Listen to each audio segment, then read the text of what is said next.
Uma produção Domínio Público Audiolivros, de Léo Tolstói. Do que vivem os homens. Narração Jaime Maciel. Antes de começar o vídeo, curta, compartilhe e caso ainda não seja inscrito no canal, clique no botão inscreva-se.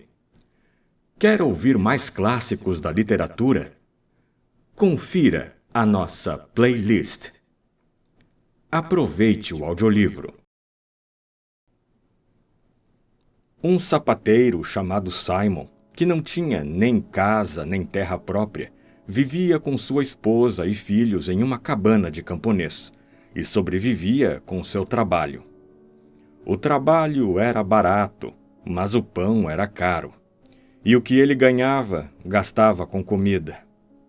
O homem e sua esposa tinham apenas um casaco de pele de ovelha, que dividiam entre eles durante o inverno. Um casaco que, além disso, estava em farrapos, e este era o segundo ano que ele desejava comprar peles de ovelha para um casaco novo.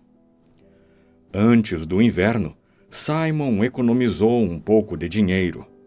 Uma nota de 3 rublos estava escondida na caixa de sua esposa, e clientes na aldeia deviam a ele 5 rublos e 20 kopecks.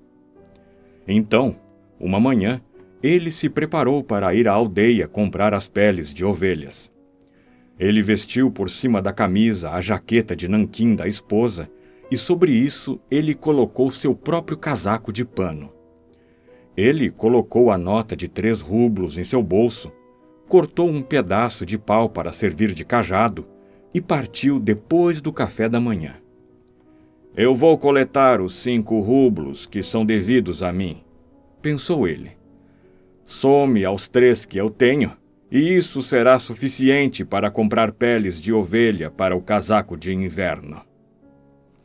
Ele foi até a cabana de um camponês na aldeia e o chamou, mas o homem não estava em casa.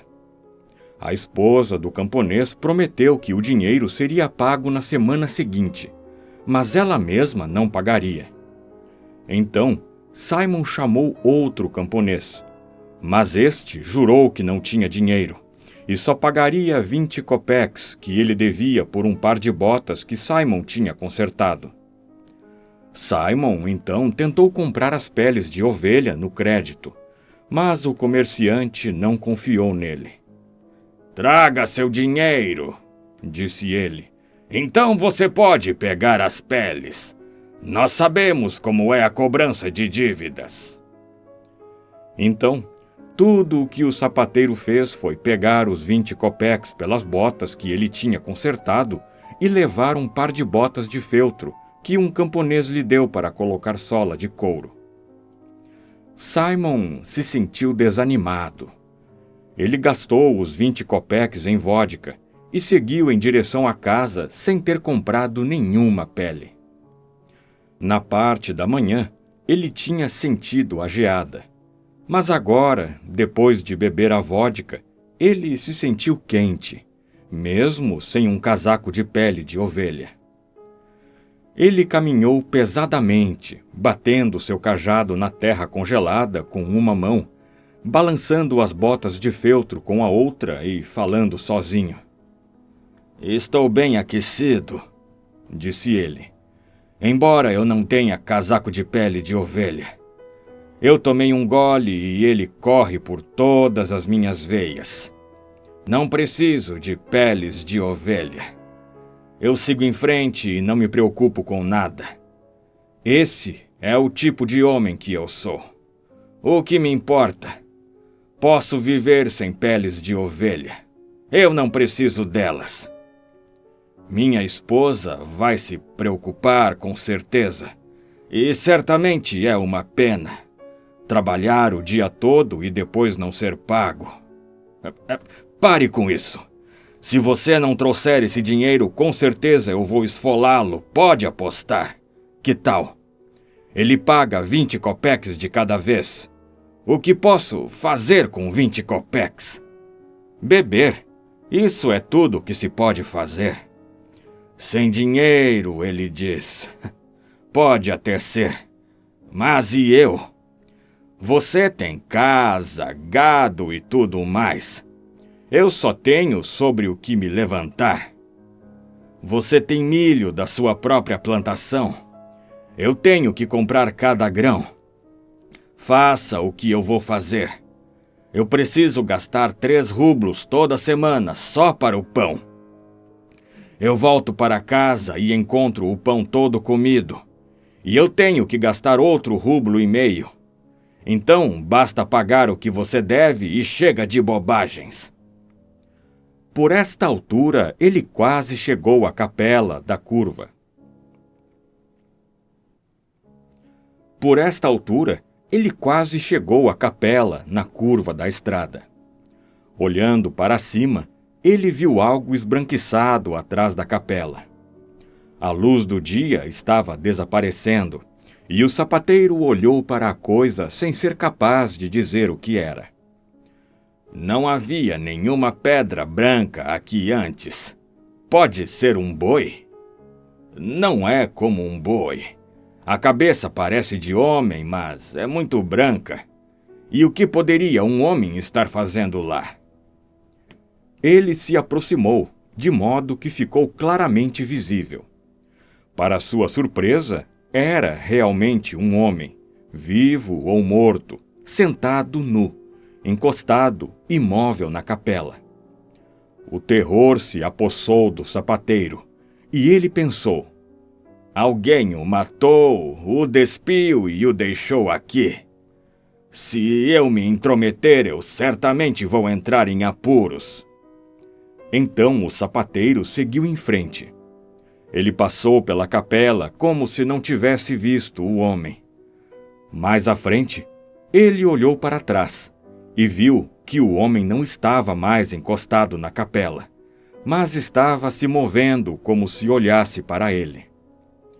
O sapateiro sentiu mais medo do que antes e pensou: devo voltar para ele ou devo continuar? Se eu chegar perto dele, algo terrível pode acontecer. Quem sabe quem é esse homem? Coisa boa ele não veio fazer por aqui.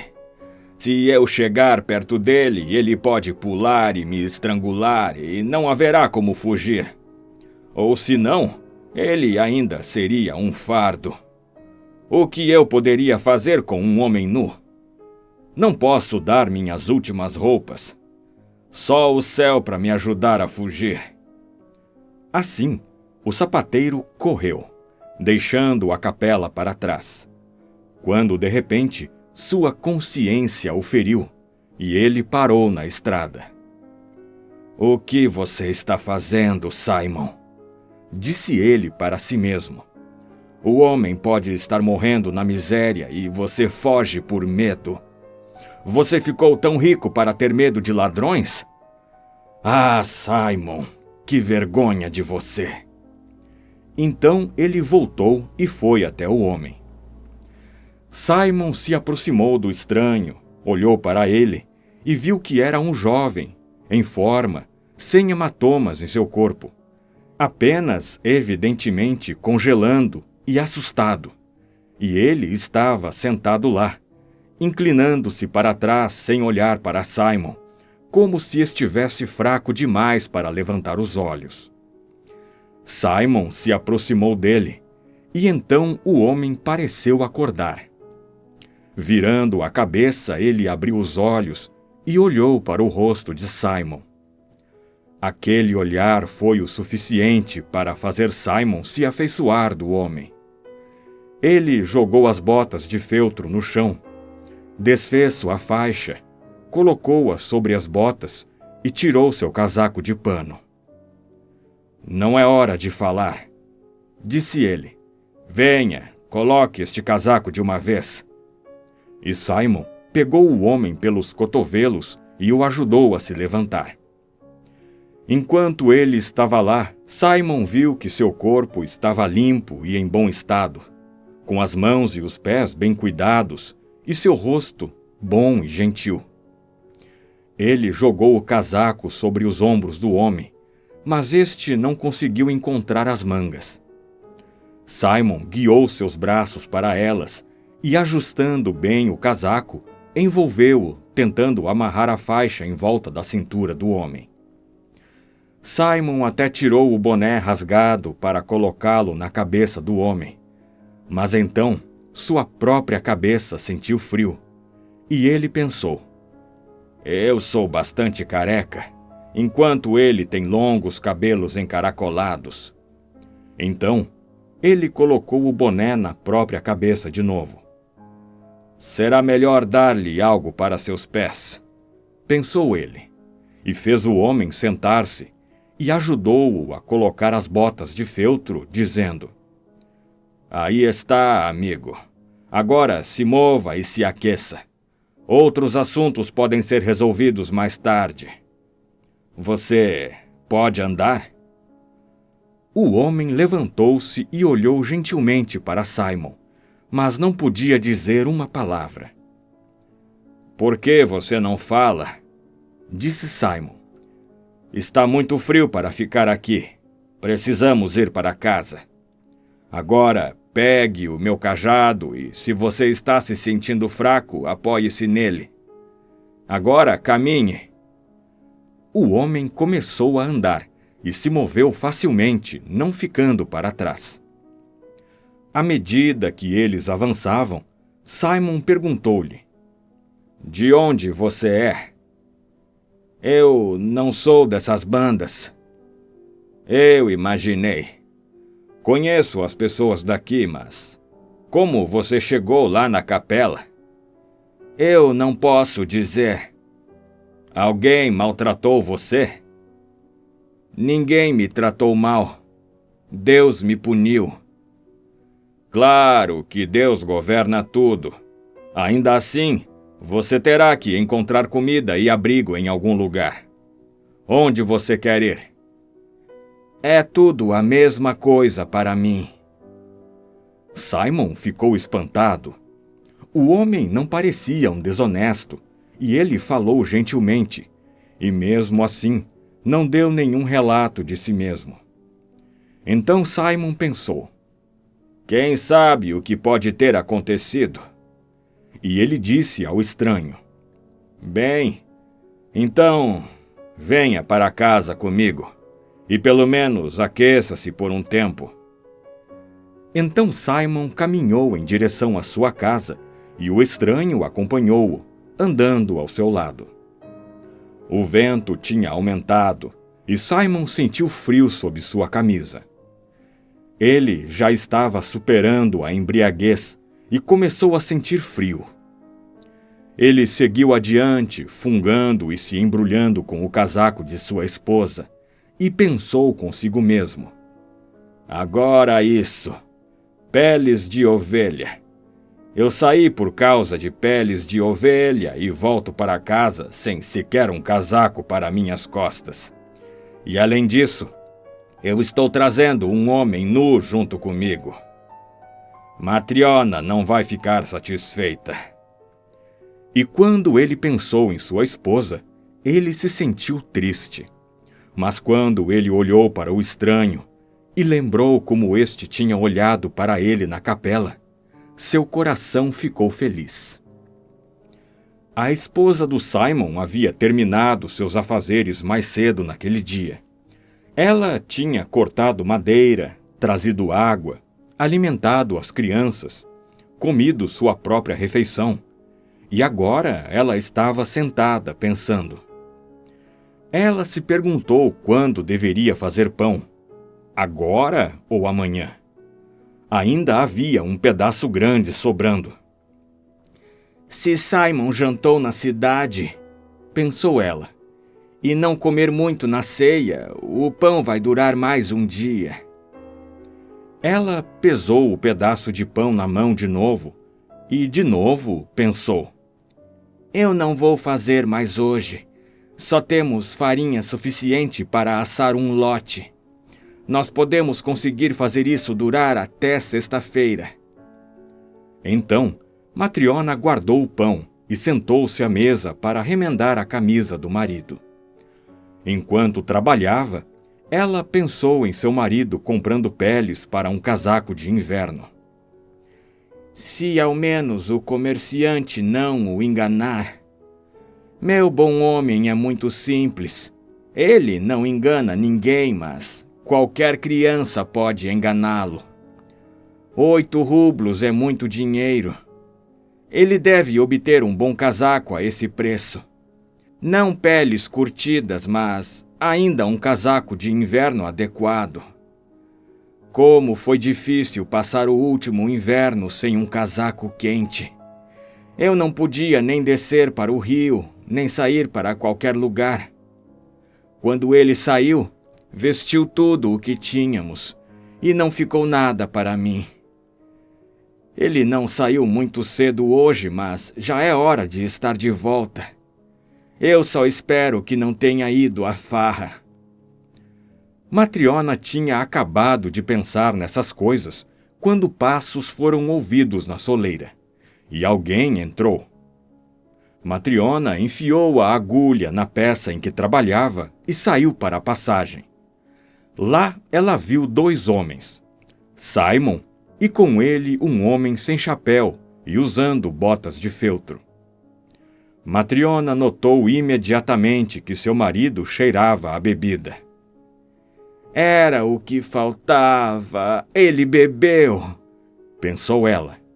E quando viu que ele estava sem casaco, apenas com sua jaqueta, não trouxe nenhum pacote, havia ficado em silêncio e parecia envergonhado, seu coração estava pronto para se quebrar com a decepção.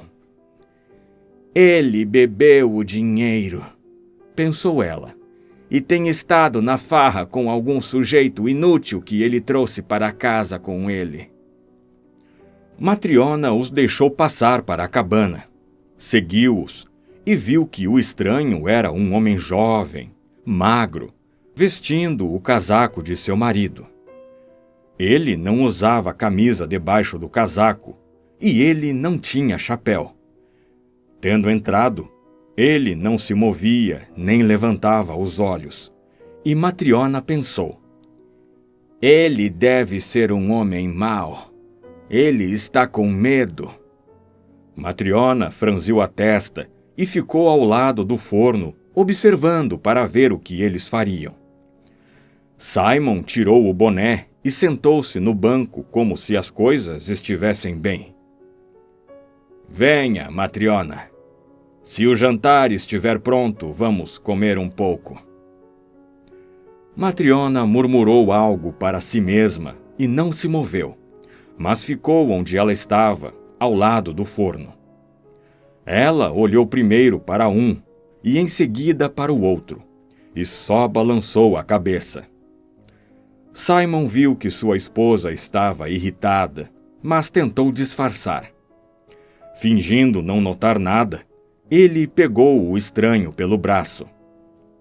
Sente-se, amigo, disse ele, e vamos jantar um pouco. O estranho sentou-se no banco.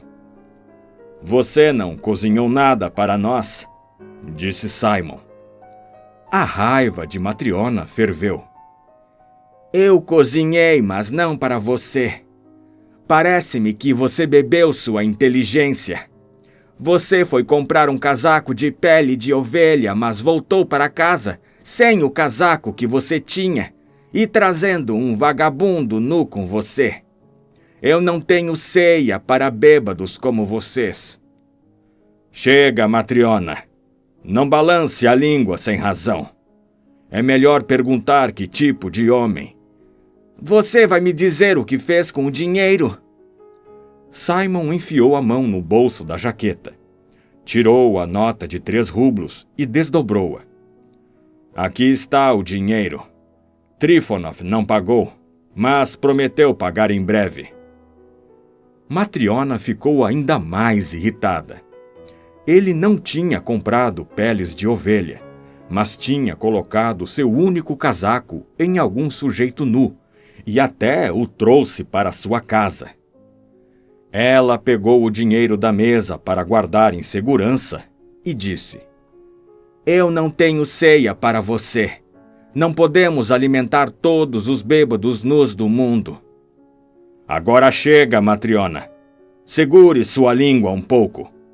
Primeiro, ouça o que o homem tem a dizer. Eu vou ouvir muita sabedoria de um tolo bêbado. Eu estava certa em não querer casar com você, um bêbado. O linho que minha mãe me deu, você bebeu.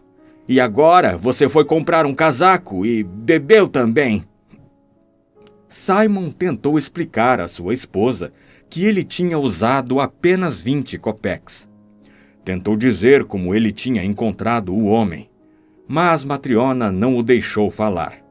Ela falou sem parar e trouxe para a conversa coisas que tinham acontecido 10 anos antes. Matriona falou e falou, e finalmente ela arremeteu contra Simon e agarrou-o pela manga. Dê-me minha jaqueta. É a única que eu tenho e você insiste em pegar de mim e usá-la. Devolva para mim seu cão sarnento e que o diabo o leve. Simon começou a tirar a jaqueta e virou uma manga do avesso.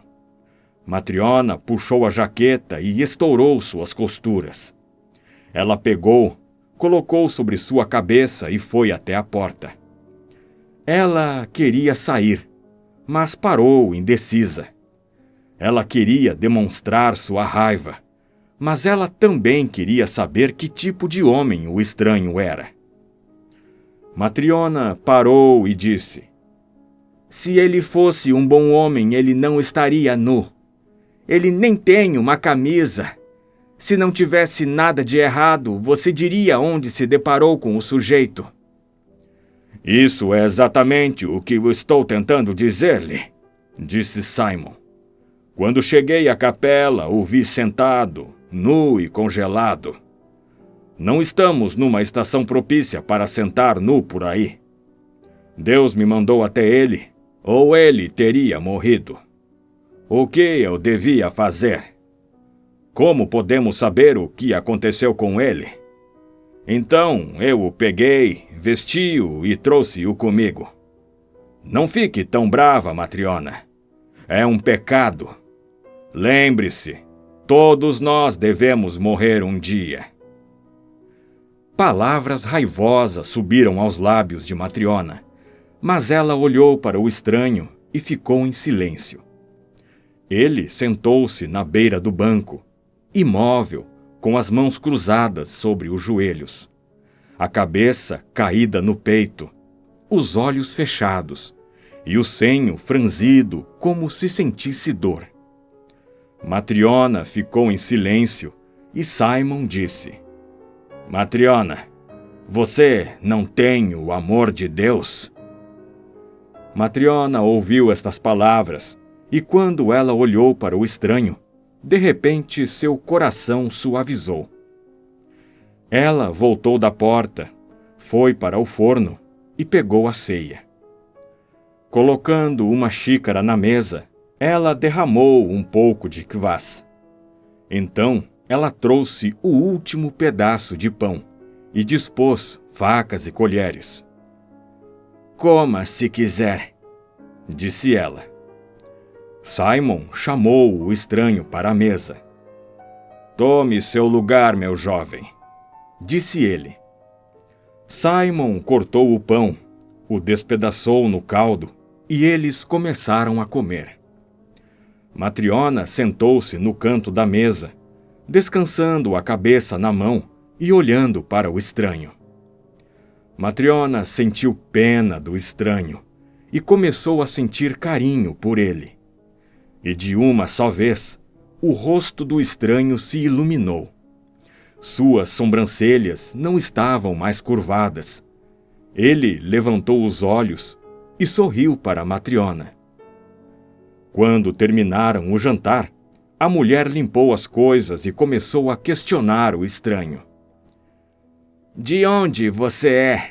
Disse ela. Eu não sou dessas partes. Mas como você chegou na estrada? Eu não posso dizer. Alguém roubou você? Deus me puniu. E você estava deitado lá, nu? Sim, nu e congelando. Simon me viu e teve pena de mim. Ele tirou o casaco, colocou sobre mim e me trouxe aqui. E você me alimentou, me deu bebida e teve compaixão de mim. Deus vai recompensá-los. Matriona levantou-se, tirou da janela a velha camisa de Simon, que ela estava remendando, e deu para o estranho. Ela também trouxe um par de calças para ele. Tome, disse ela. Vejo que você não tem camisa. Coloque isso e deite-se onde quiser, na sala ou no forno. O estranho tirou o casaco, vestiu a camisa e se deitou na sala. Matriona apagou a vela, pegou o casaco e subiu para onde seu marido estava. Matriona ajustou sua roupa e deitou-se, mas não conseguiu dormir. Ela não conseguia tirar o estranho de sua mente. Quando ela se lembrou que ele tinha comido seu último pedaço de pão e que não havia nenhum para amanhã, e pensou na camisa e calças que ela tinha dado, ela se sentiu triste. Mas quando ela se lembrou de como ele tinha sorrido, seu coração ficou feliz. Matriona ficou acordada por um longo tempo, e ela notou que Simon também estava acordado. Ele puxou o casaco sobre si. Simon. Sim. Você comeu o último pedaço de pão e eu não coloquei nenhum para crescer. Não sei o que faremos amanhã. Talvez eu possa emprestar alguma coisa da vizinha Marta. Se estivermos vivos, encontraremos algo para comer. A mulher ficou parada por um tempo e então disse: Ele parece ser um bom homem. Mas por que ele não nos diz quem ele é? Suponho que ele tem suas razões. Simon? Sim. Nós damos, mas por que ninguém nos dá nada? Simon não sabia o que dizer. Então, ele só disse: Paremos de falar. E virou-se e foi dormir. De manhã, Simon acordou. As crianças ainda estavam dormindo. Sua esposa tinha ido ao vizinho para pedir pão emprestado. O estranho estava sentado, sozinho no banco, vestido com a camisa e calças velhas e olhando para cima. Seu rosto era mais brilhante do que tinha sido no dia anterior. Simon disse-lhe: Bem, amigo, a barriga quer pão e o corpo nu quer roupas. É preciso trabalhar para viver. Que trabalho você sabe? Eu não sei nenhum. Isso surpreendeu Simon, mas ele disse: Homens que querem aprender podem aprender qualquer coisa. Os homens trabalham e eu vou trabalhar também. Qual é o seu nome? Miguel. Bem, Miguel, se você não quer falar sobre si mesmo, é o seu direito. Mas você terá que subsistir por si mesmo. Se você trabalhar como eu lhe disser, eu vou dar-lhe comida e abrigo. Que Deus te recompense. Eu aprenderei. Mostre-me o que fazer. É fácil o suficiente. Veja. Miguel o observou. Colocava o fio em volta do próprio polegar, imitando com habilidade, e torcia os fios também. Então Simon mostrou-lhe como encerar o fio. Isso também Miguel dominou. Em seguida, Simon mostrou-lhe como torcer a cerda e como costurar. E isso também Miguel aprendeu de uma vez. O que quer que Simon lhe mostrasse, ele entendia de uma vez, e depois de 3 dias, ele trabalhava como se tivesse costurado botas toda a sua vida. Ele trabalhava sem parar e comia pouco. Quando o trabalho acabava, ele sentava-se silenciosamente olhando para cima. Ele raramente saía à rua. Falava apenas quando necessário, e não brincava e nem sorria. Eles nunca o viram sorrir, exceto naquela primeira noite, quando Matriona lhes deu o jantar. Dia após dia, e semana após semana, o ano se passou. Miguel viveu e trabalhou com Simon. Sua fama se espalhou, até que as pessoas disseram que ninguém costurava botas tão bem como o operário de Simon, Miguel. E de todos os distritos em volta vieram pessoas a Simon para consertar suas botas. E ele começou a prosperar. Em um dia de inverno, enquanto Simon e Miguel trabalhavam, uma carruagem sobre trenó, com 3 cavalos e com sinos, foi até a cabana. Eles olharam para fora da janela. O carro parou em sua porta. Um servo elegante pulou da carruagem e abriu a porta.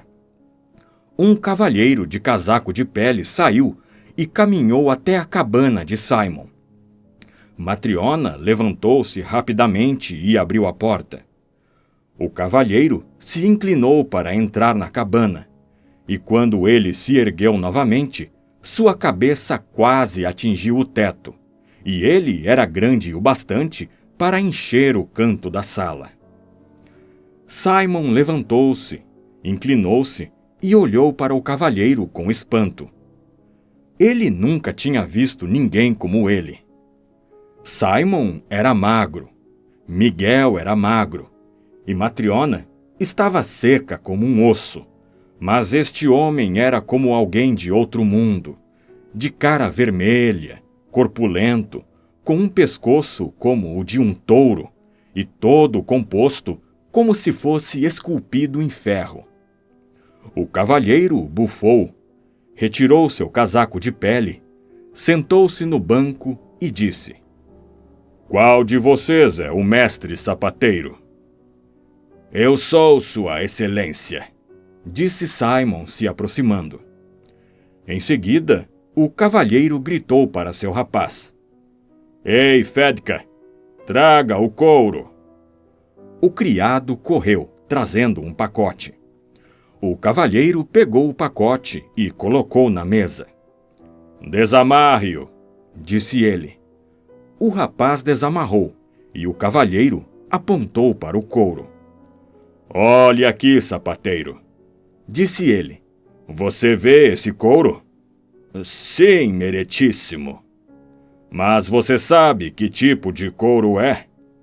Simon sentiu o couro e disse: "É um bom couro." "Bom, de fato. Porque, seu tolo, você nunca viu tal couro antes em sua vida. É alemão e custa 20 rublos.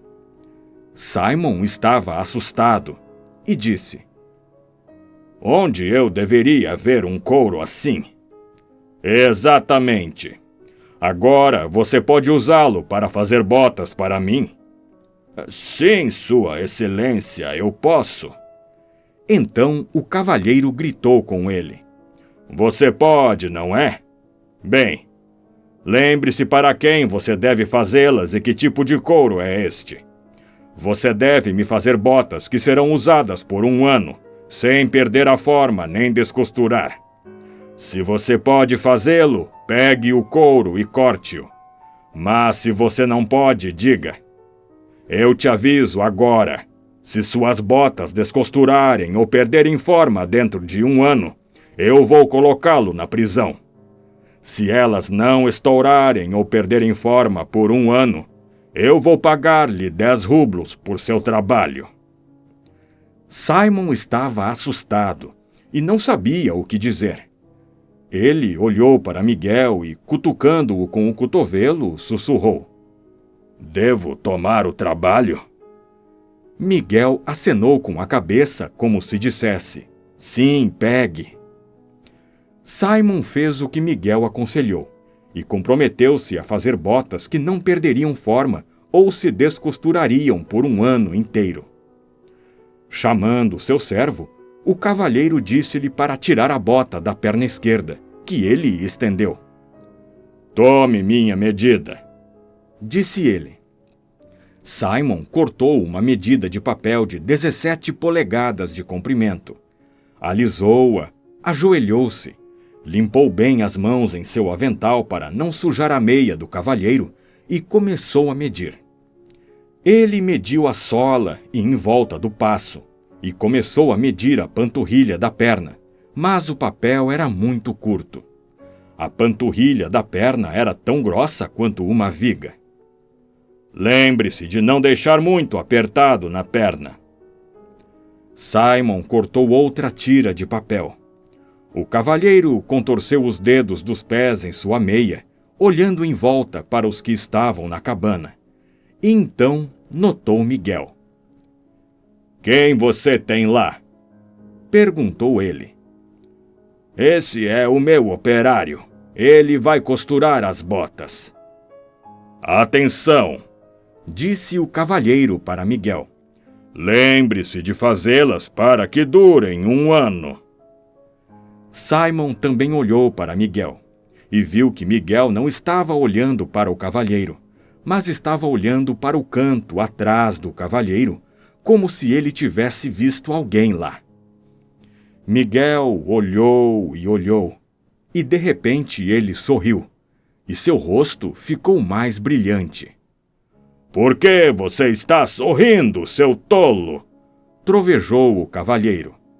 É melhor você cuidar para que as botas estejam prontas a tempo. Elas estarão prontas a tempo, disse Miguel.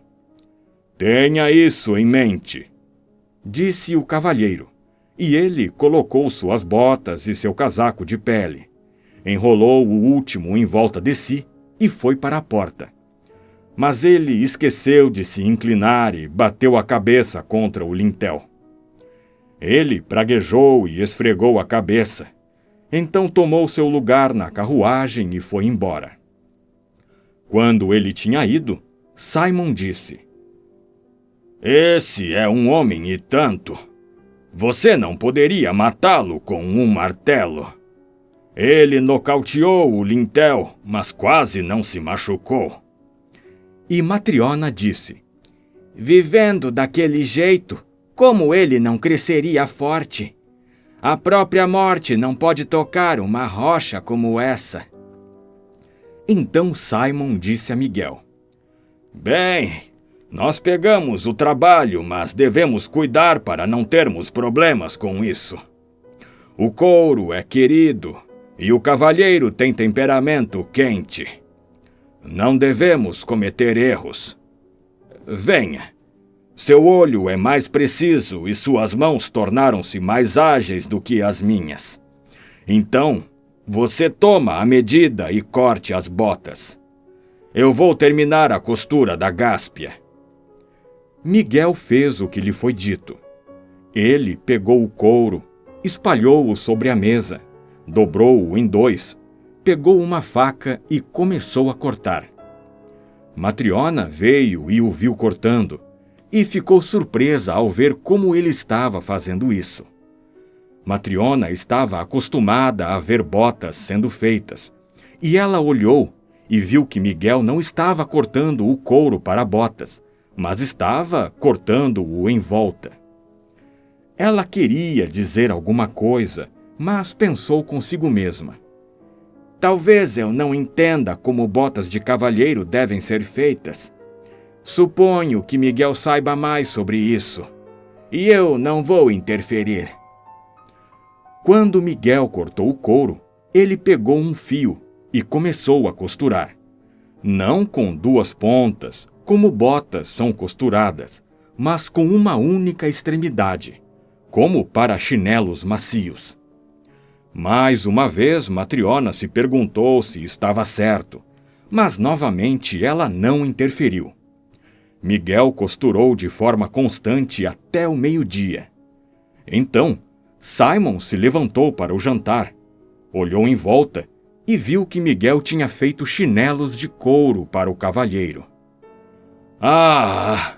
Gemeu Simon, e ele pensou: como é que Miguel, que esteve comigo um ano inteiro e nunca cometeu um erro antes, fez uma coisa tão terrível? O cavalheiro pediu botas altas, com uma vira costurada à sola, com frentes inteiras, e Miguel fez chinelos macios com solas simples e desperdiçou o couro. O que devo dizer ao cavalheiro? Eu nunca poderei substituir um couro como este. E ele disse a Miguel: o que você está fazendo, amigo? Você me arruinou.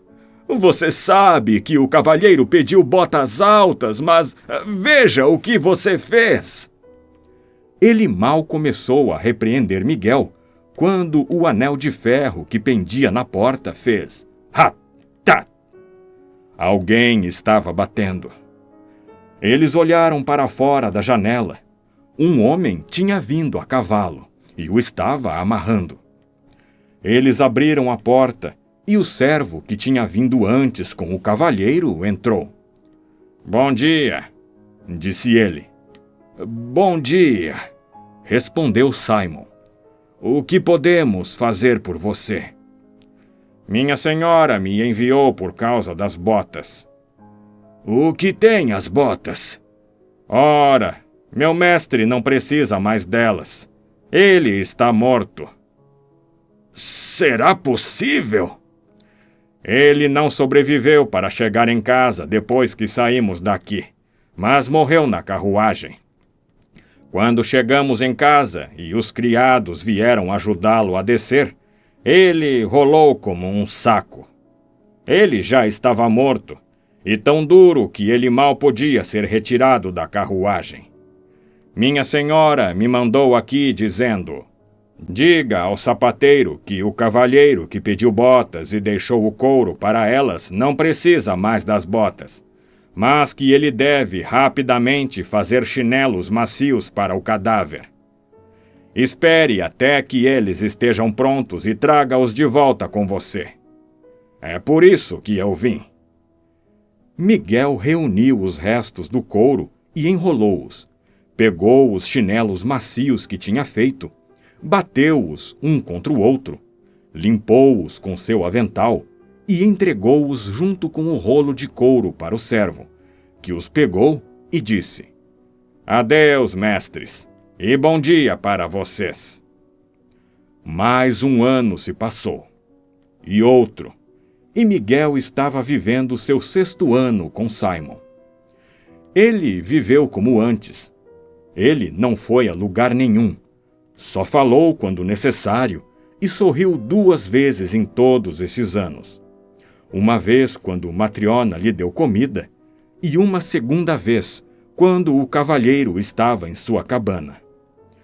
Simon estava mais do que satisfeito com seu operário.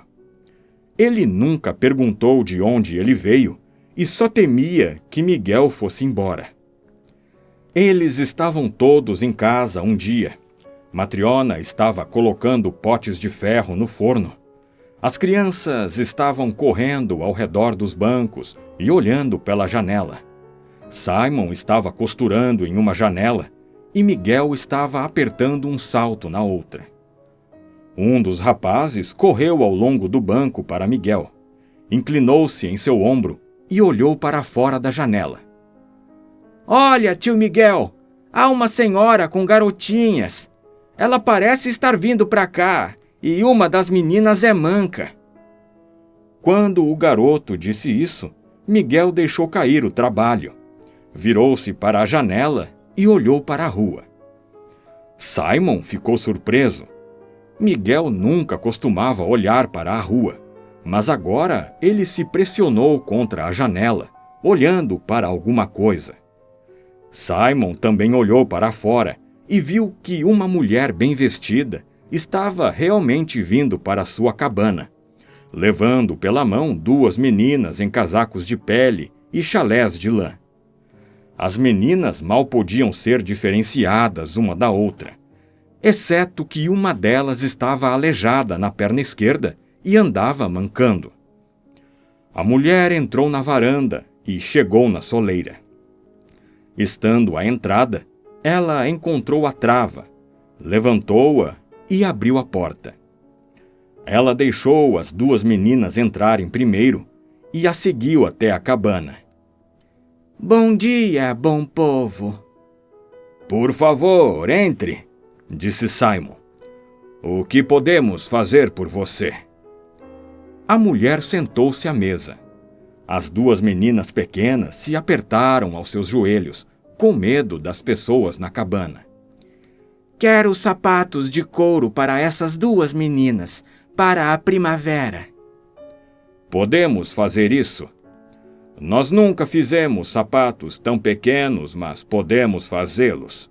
Seja sapatos de vira costurada ou turnover, forrado com linho.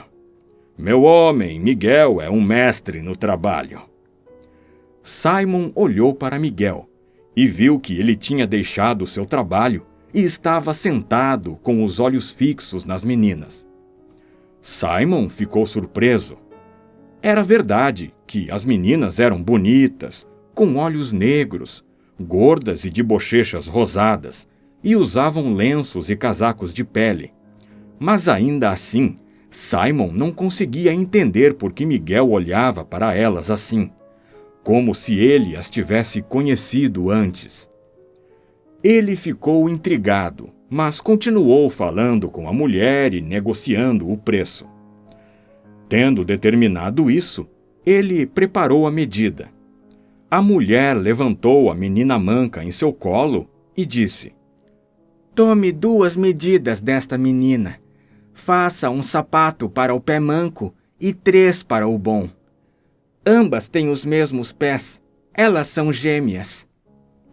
Simon tomou a medida e, falando da menina manca, disse: Como isso aconteceu com ela? Ela é uma garota tão bonita. Ela nasceu assim? Não. A mãe dela esmagou sua perna. Então Matriona se juntou à conversa.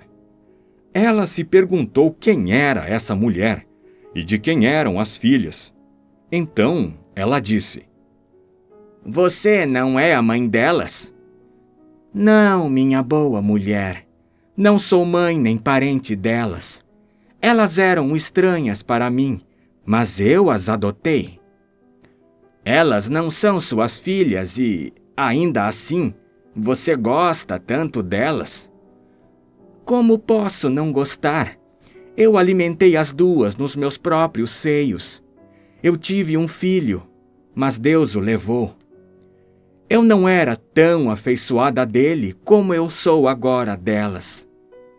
Então, de quem são as meninas? A mulher, tendo começado a falar, contou-lhes toda a história. Faz cerca de 6 anos desde que seus pais morreram, ambos em uma semana.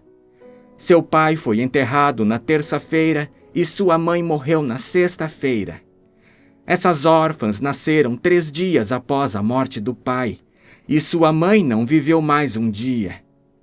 Meu marido e eu estávamos vivendo como camponeses na aldeia. Éramos vizinhos deles. Nosso quintal estava ao lado deles. O pai delas era um homem solitário, um cortador de madeira na floresta. Quando estavam derrubando árvores um dia, eles deixaram uma cair sobre ele. Caiu sobre seu corpo e esmagou seus intestinos. Antes de conseguirem levá-lo para sua casa, sua alma foi para Deus. E nessa mesma semana, sua esposa deu à luz gêmeas. Essas meninas. Ela era pobre e sozinha e não tinha ninguém, jovem ou velho, com ela. Assim que deu à luz, ela conheceu sua morte. Na manhã seguinte eu fui vê-la, mas quando eu entrei na cabana, a coitada já estava dura e fria. Ao morrer, ela rolou sobre esta criança e esmagou sua perna. O povo da aldeia veio para a cabana, lavou seu corpo, a arrumou, fez um caixão e enterrou-a. Eles eram boas pessoas. Os bebês foram deixados sozinhos. O que poderiam fazer com eles? Eu era a única mulher lá que tinha um bebê na época. Eu estava amamentando meu primogênito, 8 semanas de idade. Então eu as levei para ficarem comigo por um tempo. Os camponeses se uniram, pensaram e pensaram no que fazer com elas e finalmente me disseram: no presente, Maria, é melhor ficar com as meninas e mais tarde veremos o que fazer por elas. Então eu amamentei a saudável, mas no começo eu não amamentei a aleijada. Não achei que ela viveria. Mas então pensei comigo mesma, por que essa pobre inocente deve sofrer? Eu tinha pena dela e comecei a amamentá-la. E assim, eu amamentei meu próprio filho e essas 2, os 3, dos meus próprios seios. Eu era jovem e forte e tinha boa comida, e Deus me deu tanto leite que às vezes até transbordava. Eu costumava amamentar 2 de cada vez, enquanto o terceiro estava esperando. Quando um tinha o suficiente, eu cuidava do terceiro. E Deus conduziu as coisas de forma que essas 2 cresceram, enquanto o meu foi enterrado antes de ele ter 2 anos de idade. E eu não tive mais filhos, embora prosperássemos. Agora, meu marido está trabalhando para o mercador de milho na fábrica. O salário é bom e estamos bem, mas eu não tenho filhos meus, e como eu estaria sozinha sem estas garotinhas? Como posso evitar amá-las? Elas são a alegria da minha vida. Ela pressionou a menina manca contra si com uma mão, enquanto com a outra ela enxugou as lágrimas de suas bochechas. E Matriona suspirou e disse: é verdadeiro o provérbio que diz: pode-se viver sem pai ou mãe, mas não se pode viver sem Deus. Então eles continuaram conversando. Quando, de repente, toda a cabana foi iluminada como se por um raio de verão, do canto onde Miguel estava sentado. Todos olharam para ele e o viram sentado, com as mãos cruzadas sobre os joelhos, olhando para cima e sorrindo. A mulher foi embora com as garotas. Miguel levantou-se do banco, depôs seu trabalho e tirou seu avental. Então, curvando-se para Simon e sua esposa, ele disse: adeus, mestres. Deus me perdoou. Peço seu perdão também por qualquer coisa ruim que tenha feito. E eles viram que uma luz brilhava de Miguel. E Simon se levantou, inclinou-se para Miguel e disse: eu vejo, Miguel, que você não é um homem comum. E eu não posso te segurar nem te questionar. Só me diga o seguinte: por que, quando eu te encontrei e te trouxe para casa, você estava triste? E quando minha esposa lhe deu comida, você sorriu para ela e ficou mais brilhante? E então, quando o cavalheiro veio pedir as botas, você sorriu novamente e ficou mais brilhante ainda. E agora, quando essa mulher trouxe as meninas, você sorriu uma terceira vez e se tornou tão brilhante quanto o dia. Diga-me, Miguel, por que seu rosto brilha tanto? E por que você sorriu essas 3 vezes? E Miguel respondeu: a luz brilha de mim porque fui punido, mas agora Deus me perdoou. E eu sorri 3 vezes, porque Deus me enviou para aprender 3 verdades, e eu as aprendi. Aprendi quando sua esposa teve pena de mim, e é por isso que eu sorri pela primeira vez. Na segunda, eu aprendi quando o homem rico ordenou as botas, e então eu sorri novamente. E agora, quando eu vi aquelas meninas, eu aprendi a terceira e última verdade, e eu sorri pela terceira vez. E Simon disse: Diga-me, Miguel, por que Deus te puniu? E quais eram as 3 verdades para que eu também possa conhecê-las? E Miguel respondeu: Deus me puniu por desobedecê-lo. Eu era um anjo no céu e desobedeci a Deus. Deus me mandou buscar a alma de uma mulher. Voei para a terra e vi uma mulher doente, deitada, sozinha, que tinha acabado de dar à luz gêmeas. Elas se moviam debilmente ao lado de sua mãe, mas ela não podia levantá-las até seu peito. Quando ela me viu, ela entendeu que Deus tinha me enviado por sua alma, e ela chorou e disse: Anjo de Deus, meu marido acabou de ser enterrado, morto por uma árvore que caiu. Não tenho nem irmã, nem tia, nem mãe, ninguém para cuidar das minhas órfãs. Não leve minha alma. Deixe-me cuidar dos meus bebês, alimentá-los e colocá-los sobre seus pés antes de morrer.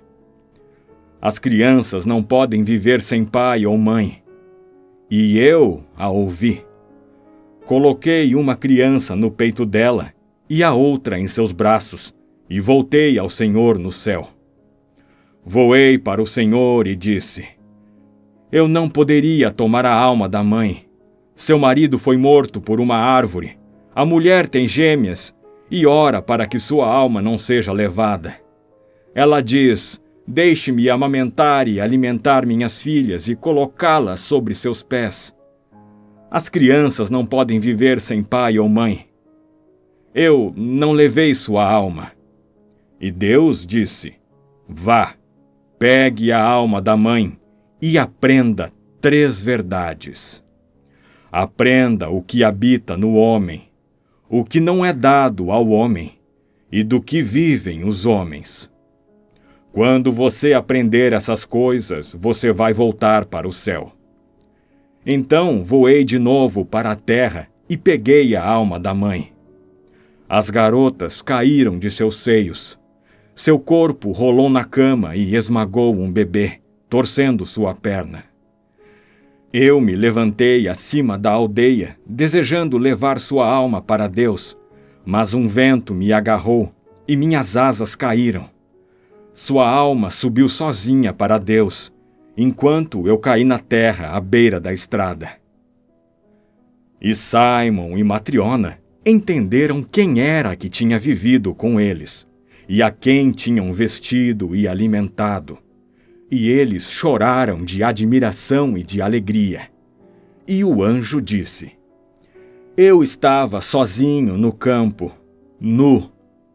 Eu nunca tinha conhecido as necessidades humanas, frio e fome, até que eu me tornei um homem. Eu estava faminto, congelado e não sabia o que fazer. Eu vi, perto do campo em que eu estava, uma capela construída para Deus, e eu fui para ela na esperança de encontrar abrigo. Mas a capela estava trancada e eu não podia entrar.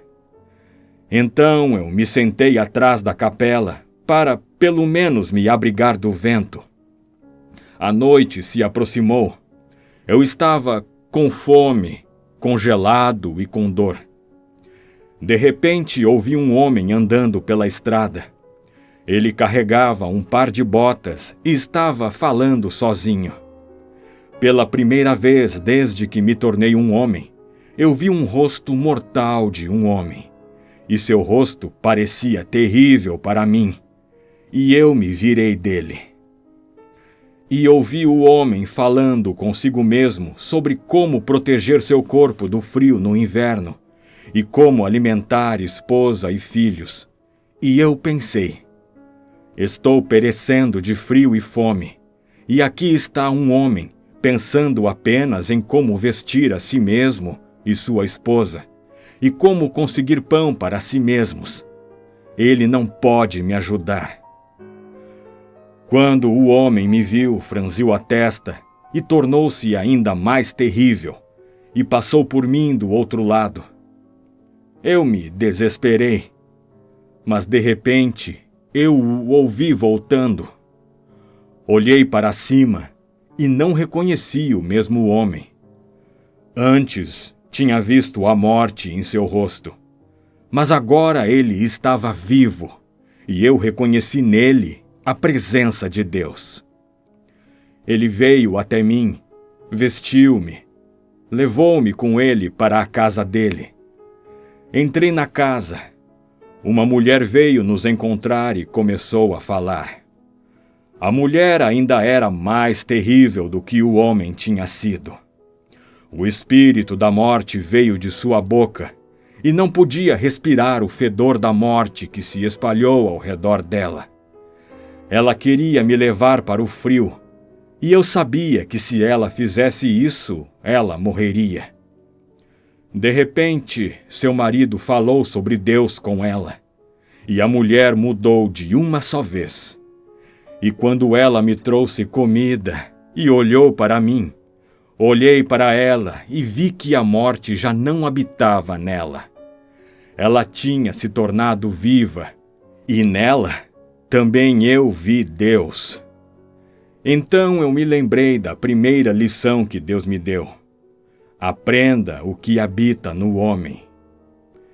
E eu entendi que no homem habita o amor. Fiquei feliz que Deus já tinha começado a me mostrar o que ele havia prometido, e eu sorri pela primeira vez. Mas eu ainda não tinha aprendido tudo.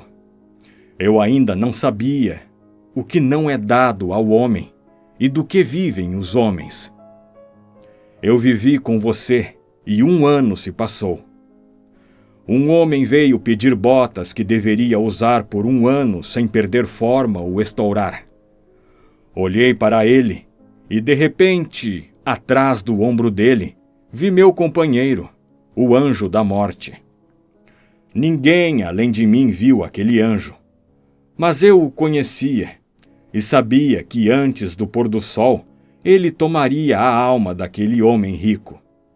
E eu pensei comigo mesmo: o homem está fazendo preparos para 1 ano e não sabe que ele morrerá antes da noite.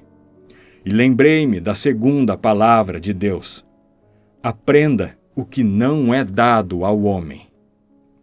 O que habita no homem eu já conhecia. Agora aprendi o que não é dado a ele. Não é dado ao homem conhecer suas próprias necessidades. E eu sorri pela segunda vez.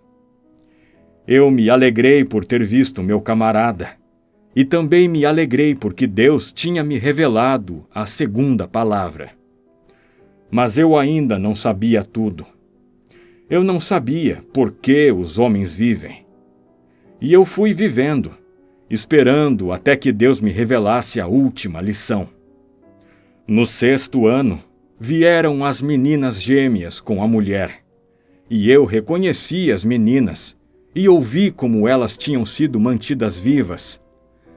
Tendo ouvido a história, pensei: a mãe delas me pediu pelo bem das crianças, e acreditei nela quando ela disse que as crianças não podem viver sem pai ou mãe. Mas uma estranha as amamentou e as criou. E quando a mulher mostrou seu amor pelas crianças que não eram dela, e chorou sobre elas, eu vi nela o Deus vivo, e entendi do que vivem os homens. E eu sabia que Deus tinha revelado para mim a última lição, e tinha perdoado o meu pecado. E então eu sorri pela 3ª vez. E o corpo do anjo se desnudou, e ele vestiu-se de luz, de modo que não era possível olhar para ele. E sua voz cresceu mais alto, como se não viesse dele, mas do céu acima. E o anjo disse: Aprendi que todos os homens vivem não cuidando de si mesmos, mas pelo amor. Não foi dado à mãe saber o que seus filhos precisavam para a sua vida. Nem foi dado ao homem rico saber o que ele próprio precisava. Também não é dado a nenhum homem saber se, quando a noite chegar, ele precisará de botas para seu corpo ou chinelos para seu cadáver. Eu permaneci vivo quando eu era um homem, não por cuidar de mim mesmo, mas pelo amor que estava presente em um transeunte, e porque ele e sua esposa se compadeceram de mim e me amaram. As órfãs permaneceram vivas não por causa dos cuidados de sua mãe, mas porque havia amor no coração de uma mulher estranha, que sentiu compaixão e as amou. E todos os homens vivem, não para cuidarem de seu próprio bem-estar, mas porque o amor existe no homem. Antes eu sabia que Deus deu vida aos homens e deseja que eles vivam. Agora eu aprendi mais do que isso. Eu aprendi que Deus não desejava que os homens vivam separados e, portanto, Ele não revela a eles o que cada um precisa para si mesmo.